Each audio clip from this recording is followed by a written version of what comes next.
Salve pessoas, beleza? Aqui é o Felipe e esse é mais um vídeo meu aí pra vocês, então não esquece, já deixa o seu like e prepara o dedo aí para compartilhar com mais pessoas, tá bom? Hoje eu vou estar trazendo aí para vocês um material que eu desenvolvi, que seria sobre um cursinho básico de astrobiologia, tá? Onde eu vou estar explicando de forma mais descontraída e não muito formal, tá? Então esse material aqui eu desenvolvi enquanto eu estudei biologia na Universidade de Mogi das Cruzes. Então é um material em formato de slide, tá bom? Então eu vou trazer vocês aqui para minha tela agora, para a gente ter um entendimento melhor aí a respeito da astrobiologia. Como é um conteúdo que tem feito bastante sucesso aí, quando eu postei, então eu decidi trazer aqui para vocês, tá bom? Bom, então a astrobiologia, ela é uma área da ciência, né, que ela se dedica em estudar a origem, a evolução, a distribuição e o futuro da vida no universo. Então, a área da ciência mais séria no momento que faz essa busca é, sobre vida fora da Terra é a astrobiologia, tá? E a astrobiologia ela não tem relação na atualidade, pelo menos, com a ufologia, né? Ou a aparição de discos voadores ou relatos de pessoas que viram um OVNI, né? Então, a astrobiologia ela não tem essa relação, tá? Na antiguidade, lá nos seus primórdios, até tinha uma certa relação, mas na atualidade não. Tá? Então, como eu disse, a astrobiologia é uma área recente da ciência, é uma área transdisciplinar que envolve ali, embutida, né, nessa área, por exemplo, a biologia, a bioquímica, a física, a astronomia, a geologia e até a filosofia. E por que a filosofia? Porque, eventualmente, a gente se pergunta o que que é a inteligência, né? O que seria o que nós chamamos de vida inteligente, né? Então, um inseto é inteligente, né? Uma abelha inteligente, uma formiga inteligente? Então nós sabemos que sim, né?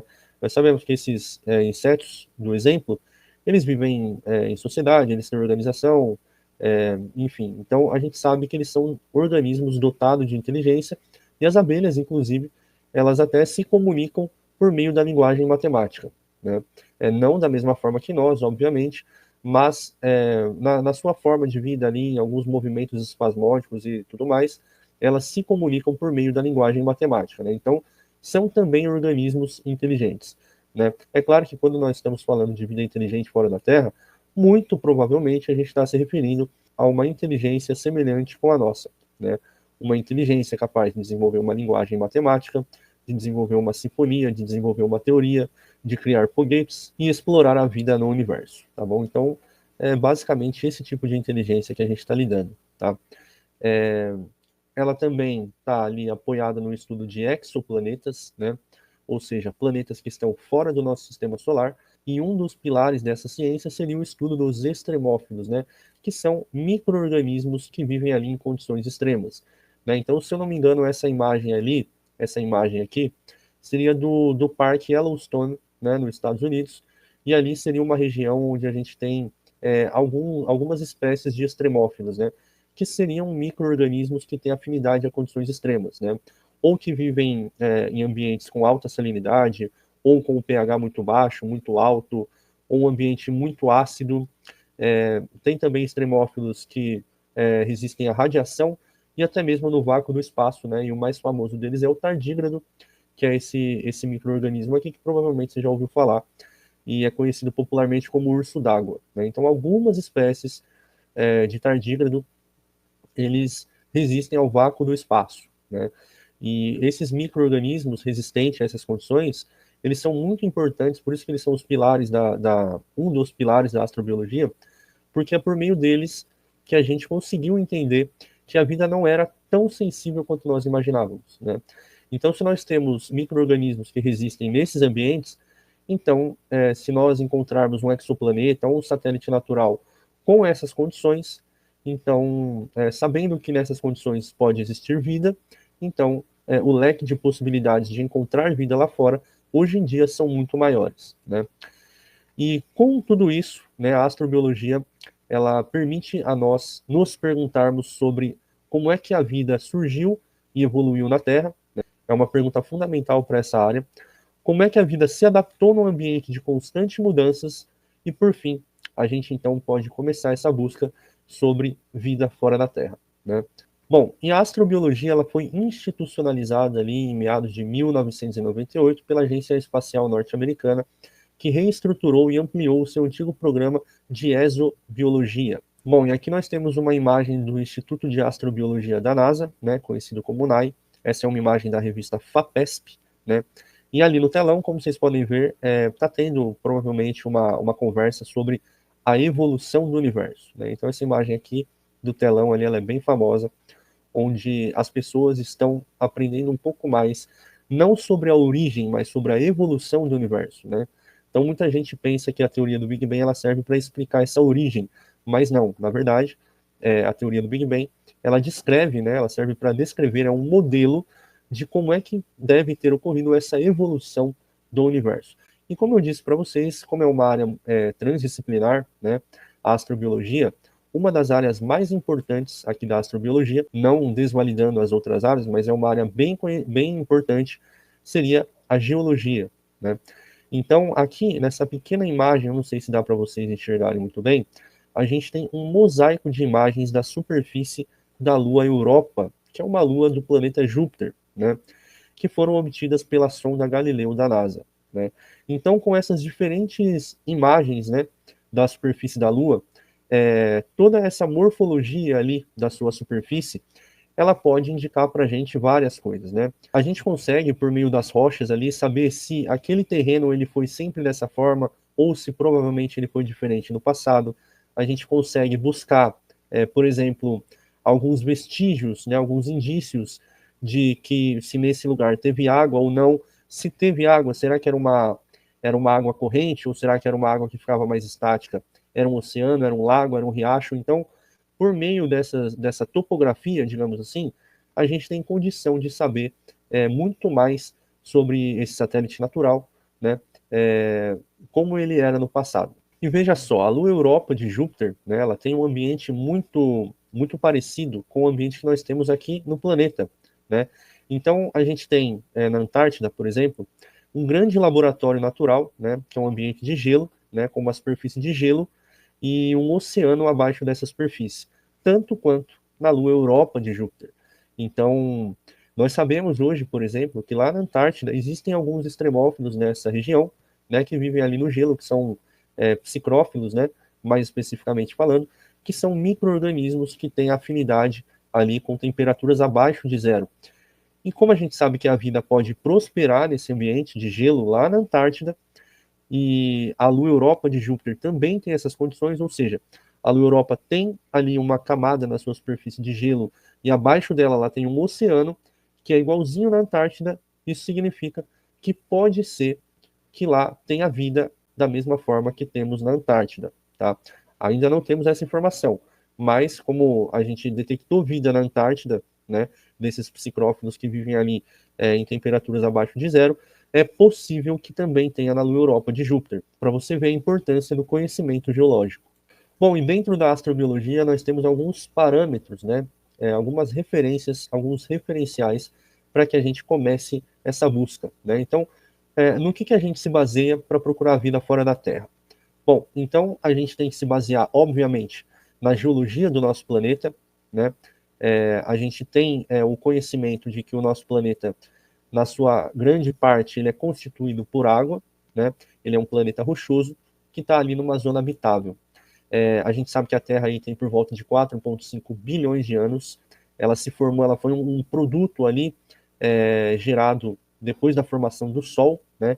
Então, basicamente, todos os outros sistemas solares, digamos assim, de exoplanetas e tudo mais, devem ter um tipo de formação muito semelhante.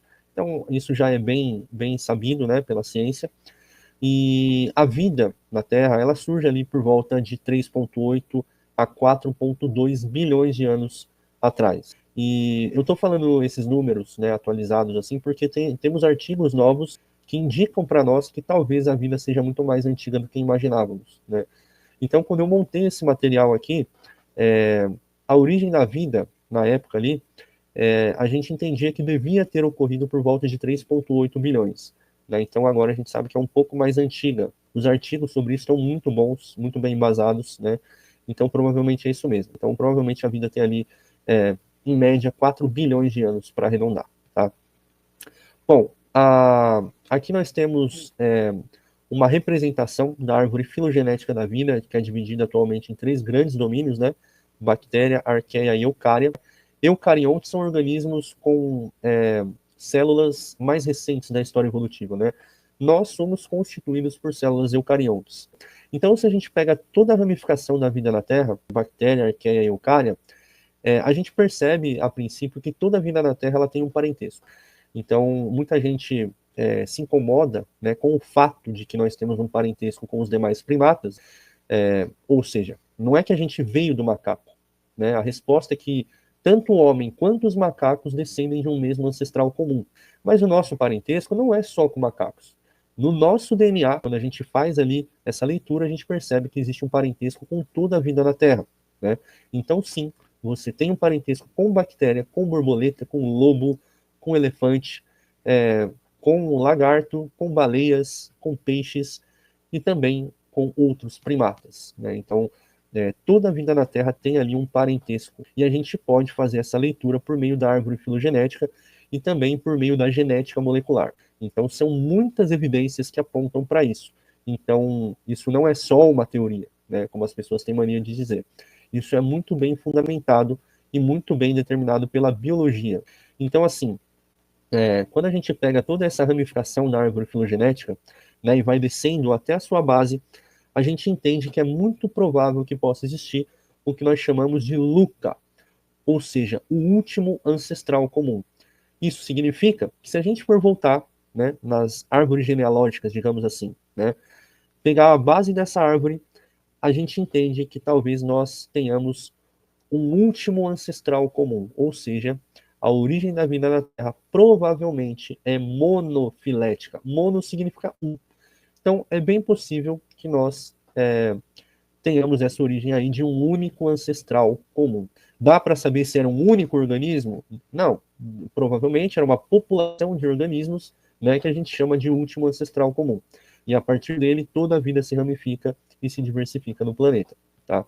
Então, basicamente, isso aqui é as coisas que a gente conhece. A primeira coisa que a astrobiologia busca, né, quando a gente está olhando para fora, buscando esses indícios de vida fora da Terra, são as condições físicas, né? Então a gente sabe, por exemplo, que o planeta Terra está em zona habitável. Então a zona habitável seria aquela zona ótima onde um planeta pode existir e ter água líquida. Seria basicamente isso. Tá? Então, para quem não é muito familiarizado com o nosso sistema solar, aqui vai uma breve explicação. Tá? Essa imagem aqui, ela mostra de forma quase real a proporção do tamanho dos astros. Tá? Então, olha o tamanho de Mercúrio aqui, que é o planeta mais próximo do Sol, né? E olha só o tamanho do Sol, ele nem cabe na imagem. Então, o Sol, sozinho, ele compõe mais de 99% da massa de todo o sistema solar. O planeta Mercúrio, ele está aproximadamente a 50 milhões de quilômetros do Sol. Logo depois a gente tem Vênus, que está aproximadamente 100 milhões de quilômetros do Sol. E 150 milhões de quilômetros do Sol nós temos o nosso planeta, que é o terceiro planeta a partir do Sol, né? Ou seja, a luz do Sol leva 8 minutos para chegar até o planeta Terra, né? Então a luz ela percorre no vácuo uma velocidade de 300 mil quilômetros por segundo. Como é que você imagina isso? Você pisca e abre o olho, a luz deu 7 voltas e meia em torno da Terra. Ou, em outras palavras, em um segundo a luz percorre a distância de 300 mil quilômetros.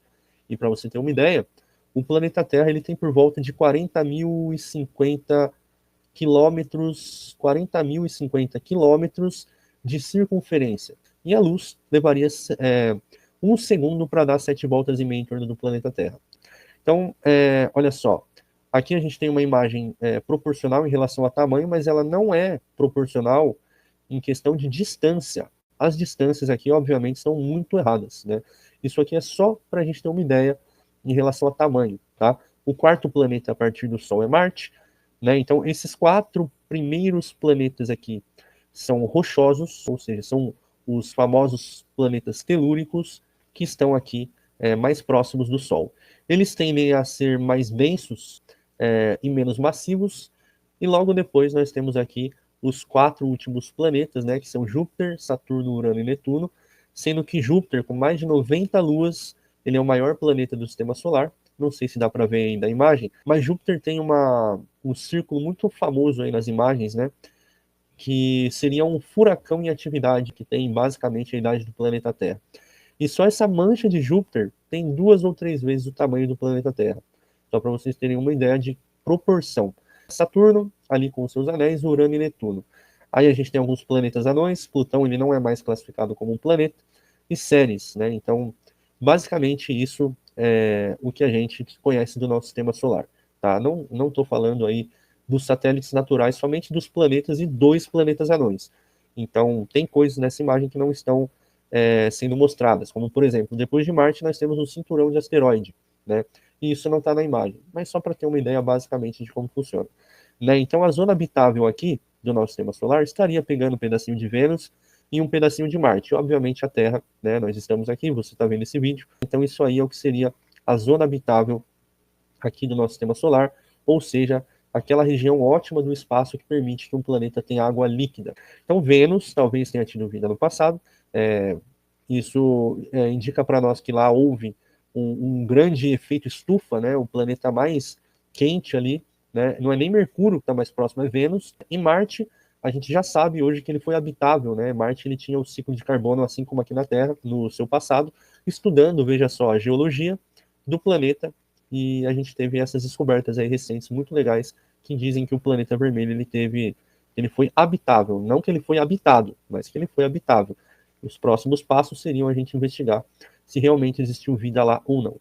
Bom, então aqui a gente tem mais uma imagem demonstrando o que seria essa zona habitável, né? Que seria essa região verde aqui, ó, pegando um pedacinho de Vênus, a Terra, obviamente, e Marte. E aqui a gente tem um gráfico de proporcionalidade, né? Então você pega aqui no eixo vertical do gráfico à sua esquerda, diferentes estrelas com massas diferentes. Começando aqui no topo com uma estrela de alta massa e lá no final uma estrela bem pequenininha com a massa muito, muito pequena, né? Pouca massa em relação às demais. O nosso Sol aqui de amarelo, que é uma anã amarela, ela seria uma estrela intermediária em relação às outras, e aqui os planetas do nosso sistema solar, né? Então esse gráfico que ele está te mostrando, olha aqui a Terra, né? De azul. Ele está te mostrando que a zona habitável ela varia de acordo com a massa da sua estrela. Então, para uma estrela muito massiva, a zona habitável está mais distante, enquanto que quanto menos massiva for uma estrela, mais próximo vai ser essa zona habitável. E para uma estrela de tamanho intermediário, né, ou pequena, dependendo da referência, como o Sol, a zona habitável está nessa distância. Né? Então, só para a gente saber que a zona habitável varia de acordo com a massa da estrela. Né? Aqui tem uma outra explicação, mas não tem necessidade. E a segunda condição que a gente busca é uma condição físico-química. Então a gente tem algo chamado de blocos de construção básicos da vida. Ou seja, a vida na Terra ela é baseada em alguns elementos químicos, que a gente vai ver aqui. Né? Então, os elementos que são fundamentais para a vida, como a gente conhece, né? A vida é a base de carbono, basicamente, né? Não só o carbono, a gente chama esses 6 elementos de chunks, né? Que são as iniciais aqui desses elementos, né? O carbono, o hidrogênio, o oxigênio, o nitrogênio, o fósforo e o enxofre. E uma outra coisa muito fundamental, né, que a vida como a gente conhece precisa para prosperar, é energia em forma de calor, né? Então, obviamente, o nosso Sol, ele emite energia fundamental ali para o processo de fotossíntese, tem também a quimiossíntese e assim por diante. Então, a nossa estrela ela é fundamental para a vida como nós conhecemos. A água líquida, obviamente, o nosso planeta está em zona habitável, e a vida como nós conhecemos precisam de água líquida. Também de uma atmosfera. Né? Bom, e além da atmosfera, tem algumas coisas que estão desatualizadas aqui. O nosso planeta ele tem um campo eletromagnético devido ao seu núcleo formado por ferro e níquel, que gira em alta velocidade e forma um campo eletromagnético. Esse campo magnético do planeta tem diversas funções, né? Ele permite que algumas aves se orientem por conta desse campo magnético. Ele permite também que o nosso planeta ele tenha um escudo natural contra os ventos solares, né? Então, embora a energia da nossa estrela seja fundamental para a vida, os ventos solares são muito prejudiciais à vida. Né? Então, é fundamental que haja esse escudo, esse campo magnético da Terra, que ele permite um escudo natural que nos protege também dos ventos solares. Né? E além desse campo magnético, outro fator relevante que permite a vida como nós conhecemos é que nós temos uma Lua relativamente grande em relação ao nosso planeta. Claro que a Lua ela é muito menor que o planeta Terra, mas ela tem um tamanho significativo que tem relação gravitacional com a maré, com efeitos gravitacionais no geral, que permitem aí as estações do ano, como são, e tudo mais, né? A Terra ela tem uma inclinação específica, né, no espaço que também teria total relação com as estações do ano, né? Então a vida como nós conhecemos também existem nessas condições, tá? Bom, aqui nós temos os tipos de planeta, né? A tipologia também é algo muito importante para a gente saber que tipo de vida a gente pode identificar ali. Então, os planetas rochosos, como Mercúrio, Vênus, Terra e Marte, eles tendem a ser menos massivos e mais densos, né? Então, a densidade de matéria ela é muito maior em planetas rochosos. Então, nesses planetas rochosos, geralmente, nós temos ali a possibilidade de vida simples e complexa. Enquanto que nos planetas gasosos, que são por sua vez mais massivos e menos densos e tendem a ser muito maiores, a gente trabalha ali com a possibilidade de vida microbiana na sua atmosfera, caso ela seja densa, né? Então, é claro, Vênus é um planeta rochoso, mas como ele tem toda aquela atividade ali de um grande efeito estufa muito agressivo, né? Embora talvez no passado possa ter existido alguma possibilidade de ter existido vida lá, hoje a única possibilidade que há para Vênus é que a vida exista, se existir, na sua atmosfera. Mas basicamente as regras são isso daqui, né? Em planetas rochosos, a possibilidade de vida simples e complexa, em planetas gasosos, seria mais na atmosfera. Bom, e aqui eu finalizo uma primeira explicação desse material, né? Aqui a gente entra na história do universo, só que o vídeo ficaria muito longo. Então, se você gostar, se você gostou desse conteúdo, deixa aí nos comentários se você quer saber mais sobre isso aqui. Olha só os tópicos que vem a seguir. Então, daqui em diante, a gente iria lidar com esses tópicos, né? Então, se você quer saber um pouco mais sobre isso, deixa aí no comentário, demorou? Tamo junto e até a próxima.